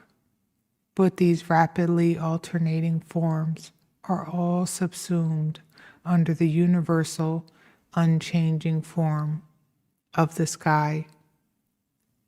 The earth is ever changing, generating, producing, yielding different crops, yet it remains the earth. Water may be standing or flowing, but it is still water. The human body is an earthly temple, constructed by the power of the Zodiac, which makes myriad forms from simple archetypes. They are 12 signs of the Zodiac, and the forms they produce fall into 12 divisions. They are, however, inseparable, united in their actions. Nature makes the human body so that its constitution resonates with the patterns of the stars. In such a way, nature makes the body so that its constitution resonates with the patterns of the stars in such a way that they mutually affect one another. When we are born, the planetary gods who are at the time on duty as ministers of birth take charge of us. These particular powers that change according to the rotation of the planets make their way in through the body and mount the shape of our souls. They penetrate our nerves and marrow, veins and arteries, even our innermost organs. Chapter 14, Incarnation of the Soul. In this chapter, Hermes reveals how souls incarnate in physical bodies. All souls share the same essential nature. They are neither male nor female. As such, differentiating characteristics exist only in the body. All souls are part of the one soul of the cosmos. God has two servants which look after souls. The keeper of souls cares for disembodied souls, and the conductor of souls sends them down into physical incarnation. Nature creates the individual body into which a soul incarnates. The power that Hermes calls memory ensures that this body conforms to the universal form of the human species. The power Hermes calls skill makes sure that each individual body is a fitting home for the particular soul it houses. Our individual characteristics are governed by the qualities of the gods presiding over the moment of our incarnation. If the gods present at our birth are peaceful, we will be peaceful by nature. If they are warlike, we will be aggressive. This is why astrologers say, for example, that those born at the time of Aries have certain characteristics, while those born at the time of Capricorn have a different nature. Those gods who accompany the soul at the moment of birth affect the instinctual nature of the soul. Those that have their effect later in adolescence affect the rational part of the soul. Before it incarnates, the soul is already wrapped in a spiritual body. When this wrapping is thin and clear, the soul is intelligent. However, when this wrapping is dense and opaque, the soul has limited vision and is only aware of its immediate situation. As a soul sinks into incarnation, it forgets its own nature and takes on the qualities of the gods who have shut it in the human body. Hermes describes a vision of disembodied souls about to make their journey into the physical form. They are filled with fear and horror at the fate of what awaits them. They cannot bear the prospect of such imprisonment. Incarnation of the soul. All souls are part of one soul, which is the soul of the cosmos. Souls all have one nature. They are neither male nor female. Such differences of sex arise only in the body. In the world above, there are two gods who are servants of Atum's goodness, called the keeper of souls and the conductor of souls. The keeper is in charge of disembodied souls. The conductor sends down the souls from time to time into physical incarnation. Nature works alongside these gods, making mortal vessels into which souls are poured. Nature also has two assistants, called memory and skill. Memory ensures that nature creates individual forms that are copies of the primal universal form. Skill ensures that the individual frame is fashioned in conformity with the soul which will embody it, seeing to it that lively souls have lively bodies, sluggish souls have sluggish bodies, powerful souls have powerful bodies. The soul which is spiritual has its own wrapping, which are spiritual. These are coats made of air. When such coats are thin and transparent, the soul is intelligent. When they are dense and muddled, like the air in stormy weather, the soul cannot see far, but is only aware of its immediate predicament. The differences and characteristics of the Pharaohs are not determined by the nature of their soul, for all kingly souls are godlike, but by the gods that escort the soul into incarnation. Souls of such quality that incarnate for so high a purpose do not descend without attendants, for divine justice knows how to assign each his due, even when exiled from the happy land. When the soul is accompanied by warlike gods, the Pharaoh will wage war. When the gods are peaceful, he will maintain peace. When they are musical, he will make music. When they are just, he will rule wisely. When they are lovers of truth, he will be a philosopher. For souls, by necessity, cling to the temperament of the gods who bring them down to earth. For when they sink into the human condition, they forget their own nature and are conscious only of the disposition of those who have shut them into the mortal tomb. The forces which accompany the soul do not arrive together. Some enter with the soul at the moment of birth and act on the irrational parts of the soul. The purer forces arrive at adolescence and cooperate with the rational part of the soul. I have seen the vision of souls about to be shut up in bodies. Some of them wailed and moaned, some struggled against their doom, like noble beasts caught by a crafty hunter and dragged away from their wild home. One shrieked and looked up and down and exclaimed, "O heaven, source of being, bright shining star and unfailing sun and moon, light and life breath of the one, all you that share our home, how cruel it is that we are being torn away from such celestial splendor. We are to be expelled from this holy atmosphere and from the blissful life we live here, to be imprisoned in a mean and sorry place. What hard necessities wait for us? What hateful things will we have to do to meet the needs of the body that will quickly perish? Our eyes will see little, and only through the fluid which these orbs contain. And when we see our vast heavenly home contracted to a small size of an eye, our sorrow will never cease. We shall not even see clearly, for we have been condemned to darkness. And when we hear our brothers and sisters blowing with the wind, we shall grieve that we are no longer breathing in unison with them. Introduction to Chapter 15, Death and Immortality. In this chapter, Hermes explores the nature of death and the fate of the soul which survives it.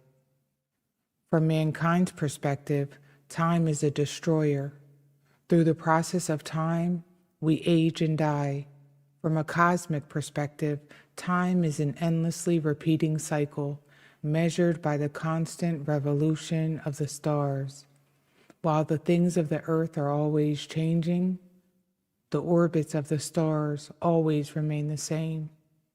Hermes asked, could something as impermanent and transitory as our earthly existence be regarded as anything other than an illusion? Yet, this illusion arises from an underlying permanent reality. The discovery of the permanent within the impermanent is the reward of the spiritual quest. Hermes teaches that we must accept the inevitable transitory nature of all things.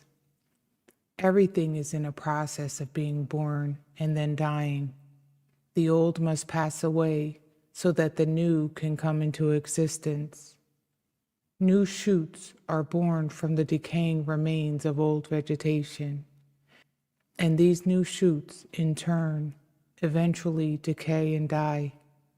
He teaches, however, that a human birth is not the beginning of the soul, only of its incarnation as that particular person.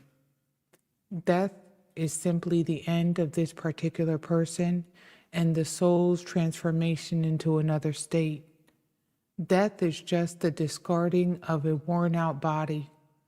Most people are ignorant of this fact and therefore needlessly fear death. After leaving the body at death, the individual soul is judged by the chief of the gods to see if it is pure and honorable. Pure souls are assigned to a heavenly realm. Ignorant souls fall once again into the material realms and are reincarnated. A soul which, during its earthly life, has come to know God will have become all mind. When it leaves the body, it takes on a body of light and is freed from all limitations. Such an enlightened soul has recognized that its essential nature is godlike, and on death it communes with God. It has run the race of purity and is now completely spiritual and divine. Such a soul has become a god. Death and immortality. The end of becoming is the beginning of destruction. The end of destruction is the beginning of becoming. Everything on earth must be destroyed, for without destruction, nothing can be created. The new comes out of the old. Every birth of the living flesh, like every growth of the crop from the seeds, will be followed by destruction. But from decay comes renewal through the circling course of the celestial gods and the power of nature, who has her being in the being of Atum. For man, time is a destroyer, but for the cosmos, it is an ever-turning wheel. These earthly forms that come and go are illusions. How can something be real which never stays the same? But these transitory, illusory things arise from the underlying permanent reality. Birth is not the beginning of life, only of an individual awareness. Change into another state is not death, only the ending of this awareness. Most people are ignorant of the truth and therefore afraid of death, believing it to be the greatest of all evils. Death is only the dissolution of a worn-out body. Our term of service as guardians of the world is ended when we are free from the bonds of the mortal frame and restored, cleansed, and purified to the primal condition of our higher nature. After quitting the body, mind, which is divine by nature, is freed from all confinement. Taking on a body of light, it ranges through all space, leaving the soul to be judged and punished according to its deserts. Souls do not all go to the same place, nor to different places at random. Rather, each is allocated to a place that fits its nature. When a soul leaves the body, it undergoes a trial and investigation by the chief of the gods. When he finds a soul to be honorable and pure, he allows it to live in a region that corresponds to its characteristics. But if he finds it stained with incurable ignorance, he hurls it down to the storms and the whirlwinds, where it is eternally tossed between sky and earth on the billowing air. Only a good soul is spiritual and divine, having wronged no one and come to know Atum. Such a soul has run the race of purity and become all mind.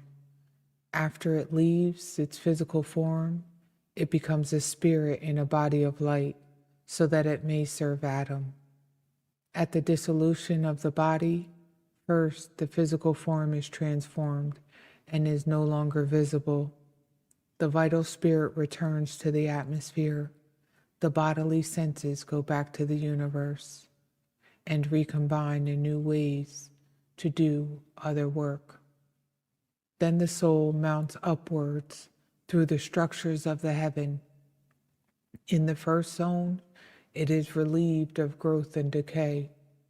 In the second, evil and cunning. In the third, lust and deceiving desire. In the fourth, domineering ignorance. In the fifth, unbalanced audacity and rashness. In the sixth, greed for wealth. In the seventh, deceit and falsehood.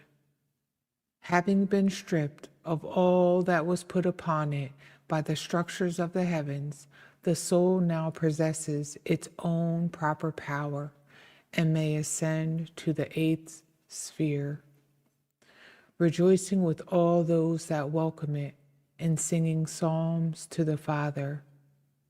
The gods that dwell above the eighth sphere sings praises with a voice that is theirs alone.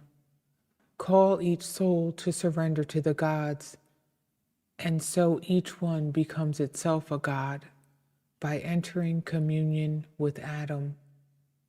This is primal goodness. This is the consummation of true knowledge.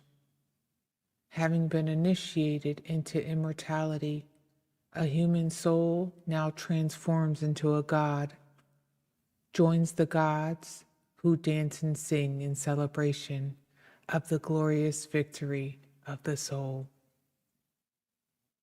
Chapter 16, Introduction, Ignorance of the Soul. In this chapter, Hermes explains that human life is an opportunity to come to know God, but that to fulfill this divine purpose, we must cease to be enslaved by the body. The limitations imposed on the soul by the physical body means that human life is inevitably difficult. But our hope of eternal life rests on how we live our present lives. Earthly existence is an opportunity to train the soul so that at death it does not lose its way, but travels straight to heaven. Everything material, even our own human body, is foreign to our essential spiritual nature. Unfortunately, we become so caught up with the transitory sensual pleasures of life that we are unaware of our eternal soul. The body should be slave of the soul, not its master. Hermes assures us that there is a way to free ourselves from the torments of life. These, he tells us, are simply caused by our own ignorance. He exhorts us to free ourselves from our enslavement, develop our inner vision, and use the power of our mind to experience the mind of God. Why give yourselves to death when you could be immortal, he asks. Hermes assures us that the haven of peace awaits those who rise to his challenge. Man is made in the image of God and can therefore rise to become one with God. Only like can know like, It is our fear that separates us from the truth, our lack of belief in ourselves that binds us to the earth. Man has the power to ascend into heaven and yet crawl on his belly through the dust. In Hermes' eyes, mankind's greatest error is that he has the power to know God, and yet he does not use it. Simply wishing to know God is enough to set us on the road to enlightenment. The spiritual path is not difficult, for as we awaken from our ignorance, God comes to us, at times in places where we least expect it. Suddenly, we are aware that God is with us. The end of the spiritual journey is the realization that He is everywhere and everything. Ignorance of the soul. It is impossible to be permanently happy while attached to the body. A man should train his soul in this life so that when he enters the other world, where he is able to see Atum, he does not lose his way. Each soul's hope of eternal life rests in his life here on earth. But many cannot believe this, seeing it as an empty story to be laughed at. For the possessions of this life are too pleasant, and such pleasures grip the soul by the throat, holding it down to earth. Our possessions possess us. We were not born with possessions, but acquire them later. Everything a man uses to gratify his body is alien to his original godlike nature.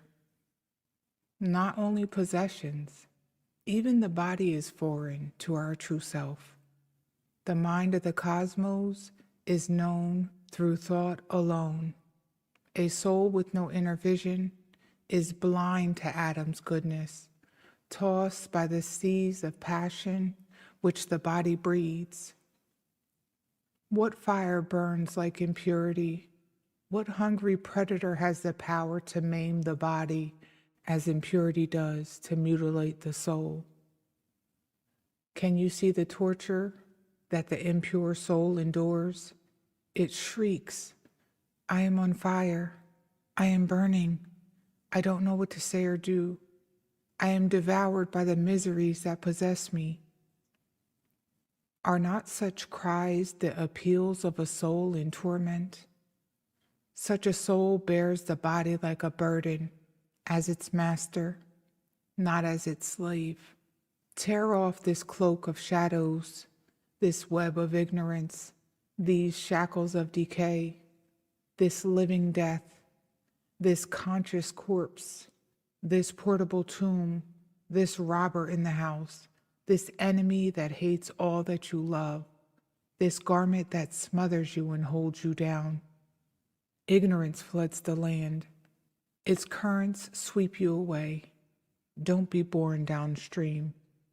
Make use of the backflow. Seek the safe haven of liberation. Anchor there and find a guide to lead you to the house of knowledge. There you will see with the heart the brilliant brightness. If you shut your soul up in your body and demean yourself, saying, "I cannot know, I am afraid, I cannot ascend to heaven," then what have you to do with Atum? Wake up, your sleeping soul. Why give yourself to death when you can be immortal? You are drunk with ignorance of Atum. It has overpowered you, and now you are vomiting it up. Empty yourselves of darkness, and you will be filled with light. There is no greater mistake than to have the power to know Atum and to not use it. Simply wishing and hoping to know him is a road that leads straight to goodness. It is an easy road to travel. Everywhere Atum will come to meet you. Look, and he appears. At times and places when you least expect, while you are awake or asleep.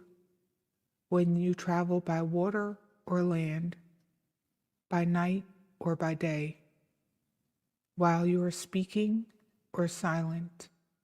This is because Atum is all.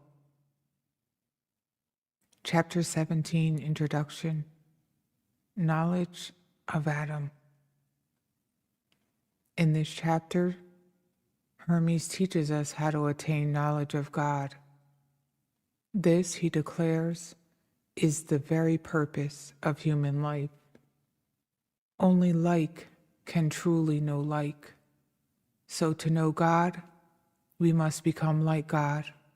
To do this, Hermes advises us to imagine ourselves in all places, at all times, to embrace all opposites, to know we are immortal, to see ourselves as still in the womb and yet already dead. By expanding our consciousness in this way, we can merge with the mind of God. Mind is the immortal part of a human being. It is the divine light which emanates from God. Of all living things, human beings alone have this divine quality which gives them the potential to know God. Such knowledge is not intellectual opinion. Opinion is only a dim reflection of knowledge. Knowledge is a direct experience of the truth. It is certain and immediate. An enlightened being does not have opinions about God. He is one with God. The experience of the mind is like a prize that may be won by human souls. God wants us to immerse ourselves in mind and so become wholly divine. Yet, those that do are thought mad by the mass of ignorant people. They are laughed at, despised, and even put to death. As history shows, this has often been the fate of the wisest saints and sages, such as Socrates and Jesus. Knowledge of Atum. To know Atum, you must share his identity, for only like can truly know like. Leave behind the material world and imagine yourself immeasurably expansive. Rise out of time to eternity. Believe that for you, nothing is impossible. See that you are immortal and learned in every art and science. Be at home in the haunts of every living creature. Make yourself higher than the highest and deeper than the depths. Embrace within yourself all opposites, heat and cold, hard and fluid.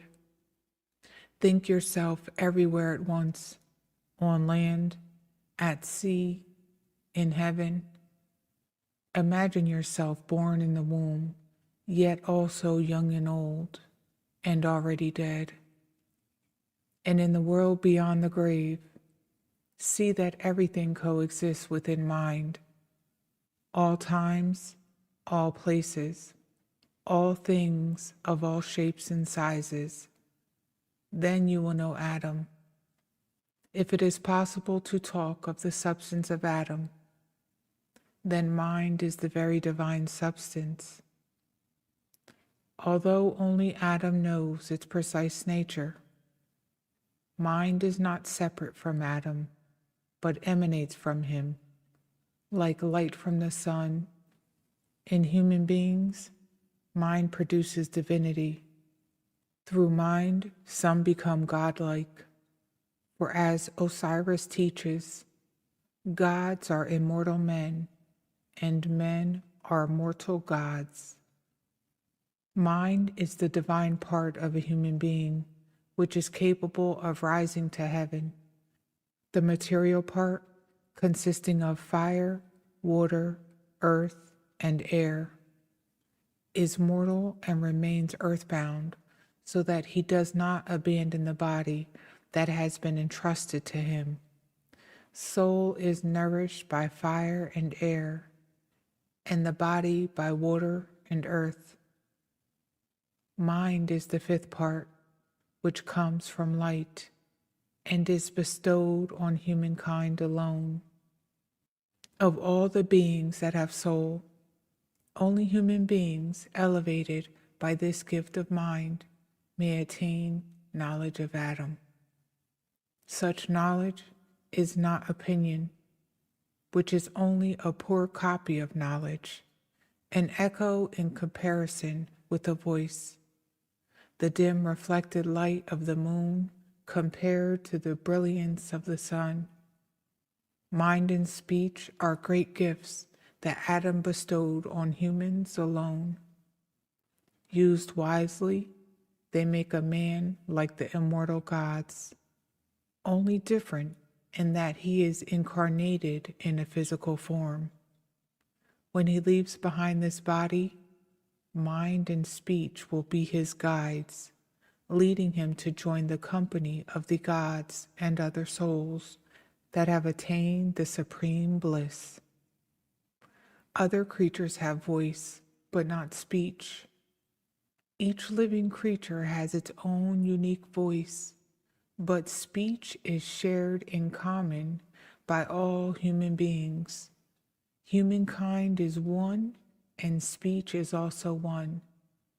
It is translated from tongue to tongue, yet whether in Egyptian, Persian, or Greek, the meaning remains the same. This is because speech is an image of mind, and mind is an image of Atum. By Atum's will, mind is like a prize that human souls may win.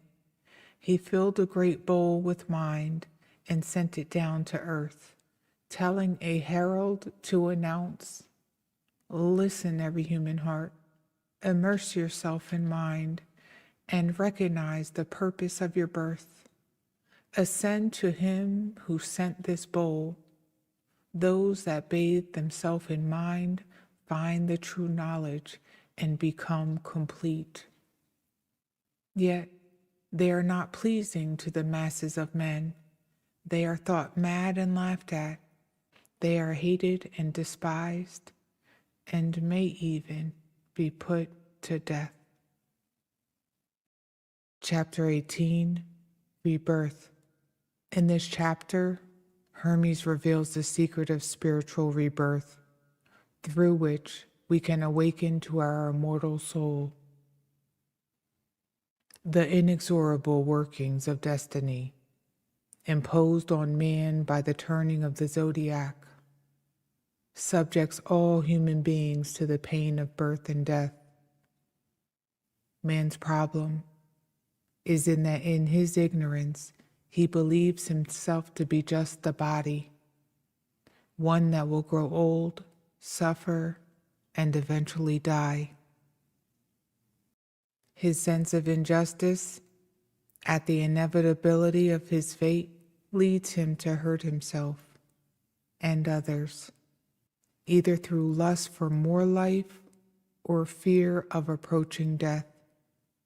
These crimes serve further to bind the soul to the body and to increase man's suffering. Purifying oneself of ignorance is therefore the first step on the ladder that leads to rebirth. Rebirth is the knowledge of our own immortality. To escape the suffering inherent in our human predicament, we must be reborn in spirit. The spiritual path that we must walk is the same one trodden by our ancestors.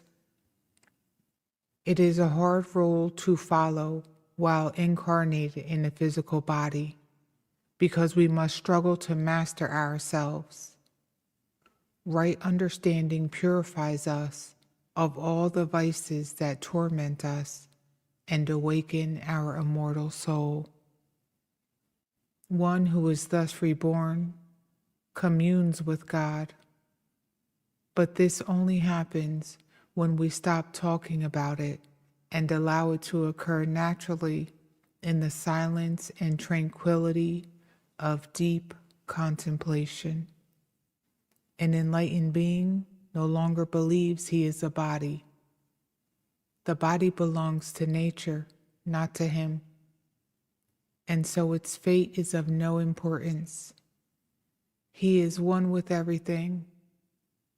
He sees goodness everywhere. He is bathed in divine light. He has become all mind. Rebirth is not a theory that we can learn. It is a natural occurrence that happens when God wills it.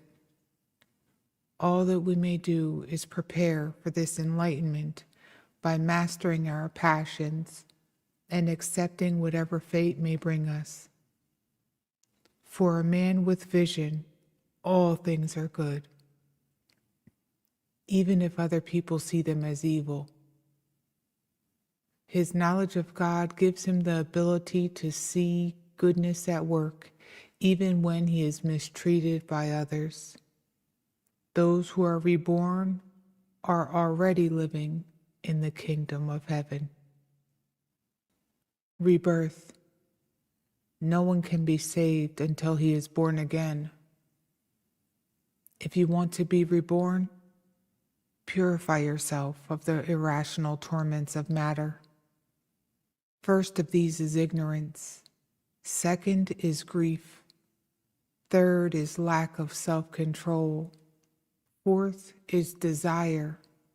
Fifth is injustice. Sixth is greed. Seventh is deceit. Eighth is envy. Ninth is treachery. 10th is anger. 11th is rashness. 12th is malice. Under these 12 are many more, which forces the man who is bound to the prison of the body to suffer from the torments they inflict. But by Atum's mercy, they may all depart and be replaced by understanding. This is the nature of rebirth. This is the only road to reality. It is the way our ancestors trod to discover primal goodness. It is sacred and divine, but a hard highway for the soul to travel in a body. For the soul's first step is to struggle against itself, stirring up a civil war. It is a feud of unity against duality. The one seeking to unite and the other seeking to divide. He who is reborn communes with the All-Father, who is light and a life. You will only experience this supreme vision when you stop talking about it, for this knowledge is deep silence and tranquility of the senses. He who knows the beauty of primal goodness perceives nothing else. He doesn't listen to anything. He cannot move his body at all. He forgets all physical sensations and is still, while the beauty of the goodness bathes his mind in light and draws his soul out of his body, making him one with the eternal being. For a man cannot become a god while he believes he is a body. To become divine, he must be transformed by the beauty of primal goodness. The womb of rebirth is wisdom. The conception is silence. The seed is goodness. Those born of this birth are not the same. They are of the gods and children of Atum, the one God. They contain all. They are in all. They are not made up of matter. They are all mind. Rebirth is not a theory that you can strive to learn. But when Atum wills, he will remind you.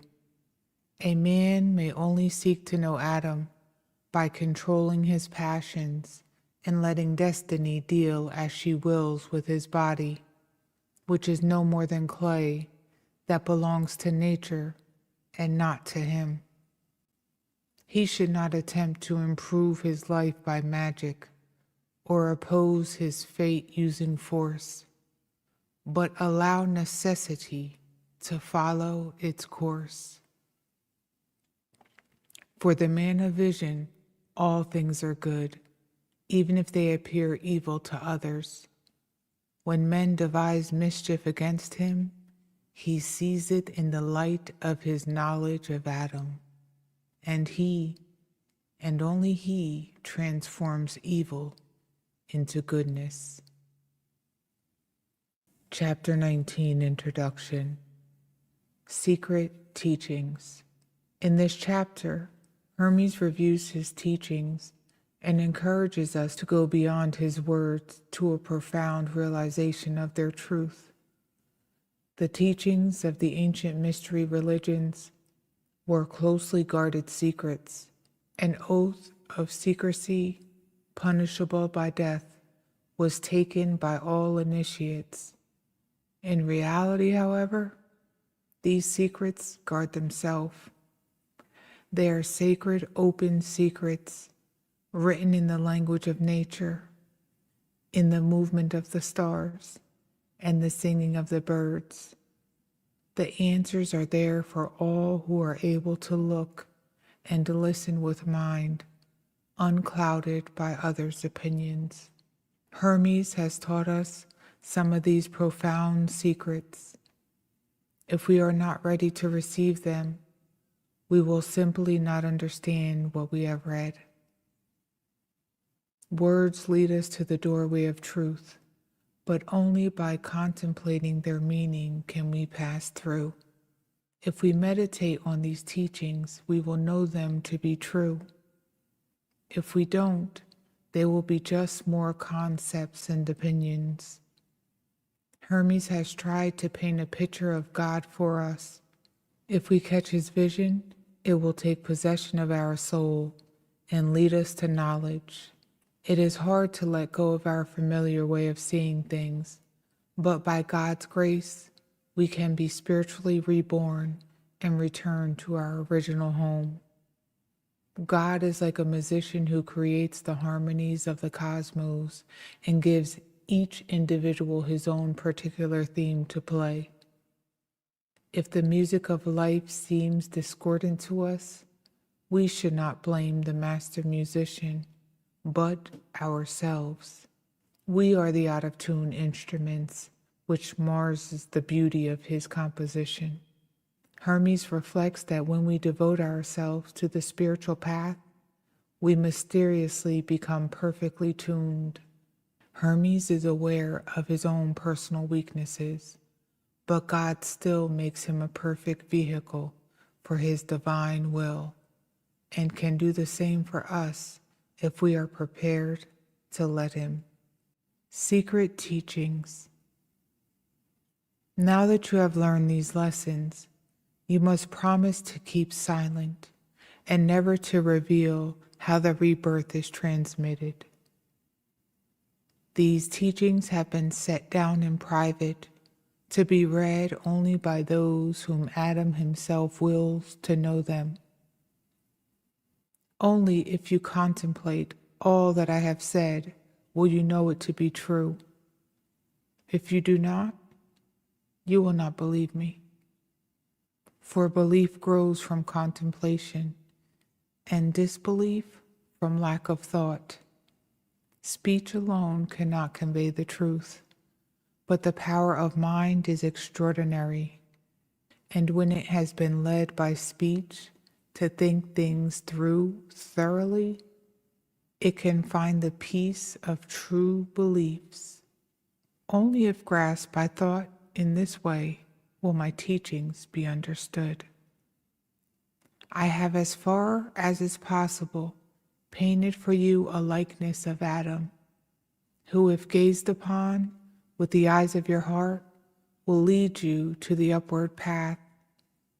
The vision itself will be your guide, for it has this power to itself that it takes possession of those who have seen it and draws them out, just as a magnet draws iron from the black earth. This is the journey of knowledge. Speed towards this knowledge, for although it is hard to let go of the familiar and return to the old home from which we originated, Atum's grace never fails, and there is no end to his bounty. He is by nature a musician who composes the harmony of the cosmos and transmits to each individual the rhythm of their own music. If the music becomes discordant, don't blame the musician, but the lyre string he plays that has become loose and sounds flat, marring the perfect beauty of the melody. But I have noticed that when an artist deals with a noble theme, his lyre becomes mysteriously tuned, so that its deficiencies issue glorious music to the amazement of the listeners. It has been like this with me. I confess my weaknesses, but by Atum's power, my music is made good, and he will likewise make your music perfect. There is no discord among the inhabitants of heaven. All have one purpose, one mind, one feeling, for they are bound by the spell of love into one harmonious whole. The earthly part of the universe would seem rude and savage without sweet melodies. This is why Atum sent down the choir of muses to live amongst humankind and inspire music, so that men could adore divinity with hymns of praise, in polyphony with the psalms of heaven. So let us adore Atum with deep gratitude, because words are only praise when he accepts them. Chapter 20, Introduction. In Praise of Atum. In this final chapter, Hermes offers up a glorious hymn to God. Through his teachings, Hermes has led us to the threshold of truth. All that he may do now is show us, by his own example, the joy and liberation of crossing over. He abandons himself in ecstatic rapture to a personal experience of God.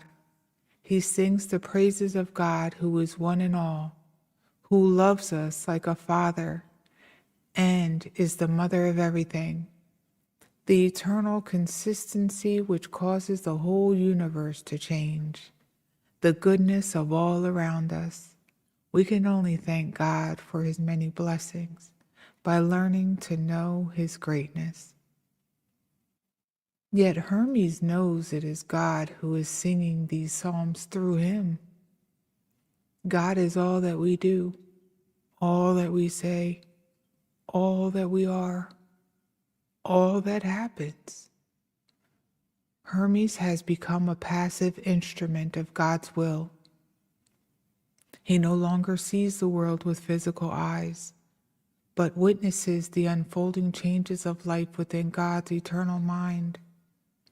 He is no longer a body. He is all mind. He is the presence which is present everywhere, in everything. He knows the one. Hermes is overcome with mystical vision and realizes that, while still in the body, he has been made a god. He prays for nothing except that he will remain ever knowing and loving God. He is born again, and language is inadequate to express the wonders that he is experiencing. Like the gods, he can now only sing praises through silence. In praise of Atum. In a place open to the sky, facing west at the hour of sunset, or east at the hour of sunrise, I pray that the cosmos be flung open to me, and that all nature may receive the sounds of my psalms. Open, great earth and trees, silence your waves, for I am about to sing the praises of the one and all. Justice, praise the just through me. Goodness, praise the good through me. Truth, praise the truth through me.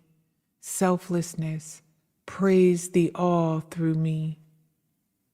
It is your words that through me sing your praises, for all comes from you, and all returns to you. Accept these pure offerings of speech from a heart and soul uplifted, you of whom no words can tell, no tongue can speak, and only silence can declare.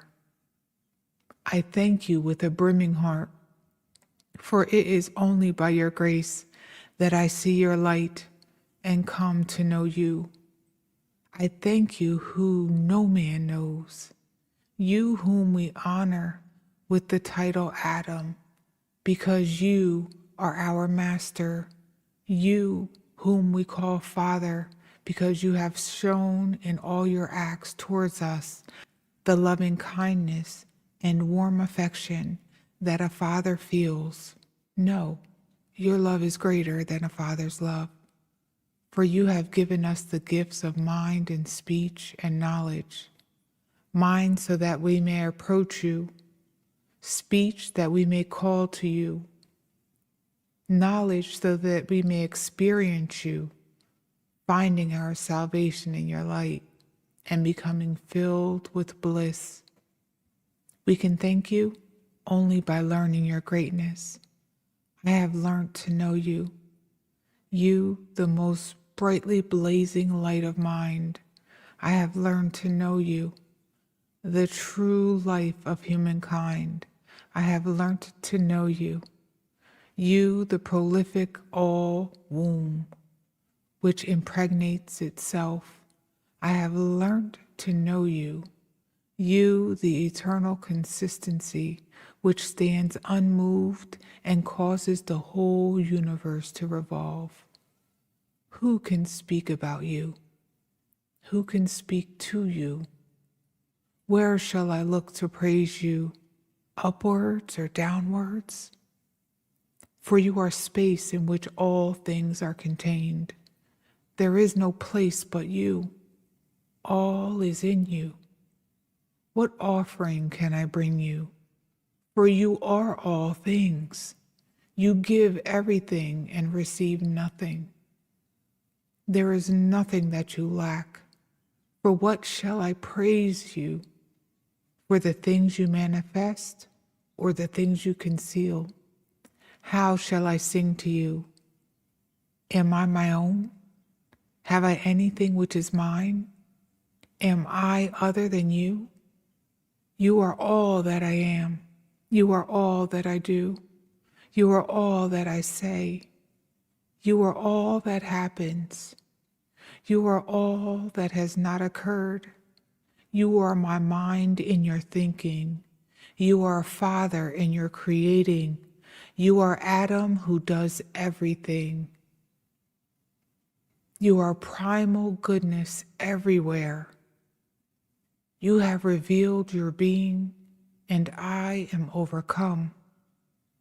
While I am still in the body, you have made me a God by the gift of your eternal life, and I am filled with joy. With these words of praise I adore you, who alone are goodness. I make no prayer but this, that by your will I be kept always, still knowing and loving you, and that I never fall away from this blessed life. Father, you have filled me with this good and beautiful vision. My mind's eye is almost blinded with splendor, more penetrating than visible light, yet so full of immortal life that it does not hurt or harm me. By your mercy, a form has been fashioned within me, which is not made of matter, and I have entered into an immortal body. I have been born again in mind, and the bodily shape I had before has left me. I am no longer an object, tangible, colored with spatial dimension. I am alien to all that is seen with bodily eyesight. To such eyes I am no longer visible. I am your instrument. Mind is your plectrum, and your wisdom plucks music from me. I sing a song of my soul, for your love has reached me. You have made me a new being, and I am no longer seeing with bodily eyes, but witnessing with mind.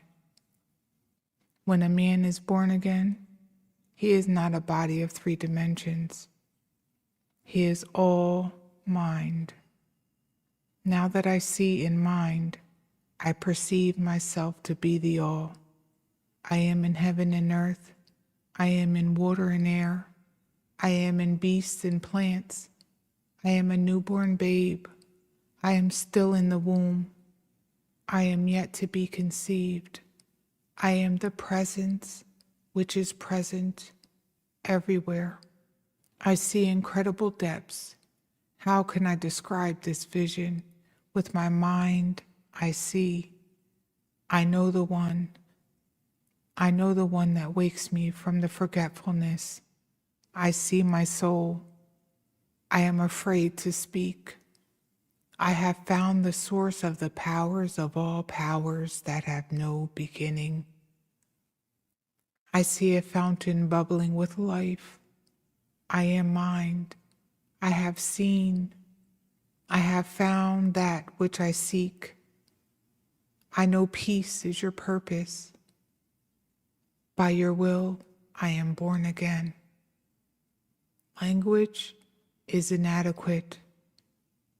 The gods sing a hymn of silence, and I am silently singing. Thank you for watching. Please remember to like, subscribe, comment, and share.